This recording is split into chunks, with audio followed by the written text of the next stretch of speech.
to bring onto the show. I did my own interview with Roger Bonds. It was a very in-depth, I think, two-hour interview where he goes into actually witnessing a lot of women that were physically abused by Diddy. I mean, not only Cassie, of course, which he saw multiple times, but Kim Porter. He was on a trip where Kim Porter got her nose broken allegedly by Diddy and flew in a plastic surgeon to fix it. There was a personal chef that Diddy beat up. I actually heard voicemails of her describing it. This wasn't even something that she wanted to come publicly with.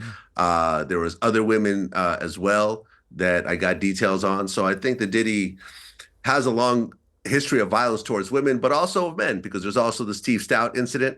If you remember that whole situation, he was in a music video with Nas, Hate Me Now, and there was a scene where Diddy was on the cross like Jesus, and I guess he went to Steve Stout afterwards and said that he wants to take that part out. That part wasn't taken out, so Diddy and his entourage show up at Steve Stout's office and they beat him with a champagne bottle, which they ultimately settled out of court for. So I think there's a lot of violence that has happened around him, and I think at this point it's just catching up to him. There's lots of rumor mills about him being secretly gay or bisexual or whatever.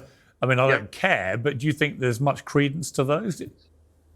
I mean, it's hard to say. I have heard, because remember, for example, the Wendy Williams situation. She was on the radio in New York, and she said that she had photos of Diddy in a gay type environment of some sort. And I had someone actually explain to me what that photo was after the fact.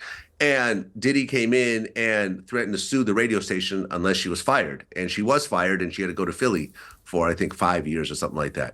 So there was that. I'm not sure how true it is, because it was just a photo, and a photo, could mean a lot of different things.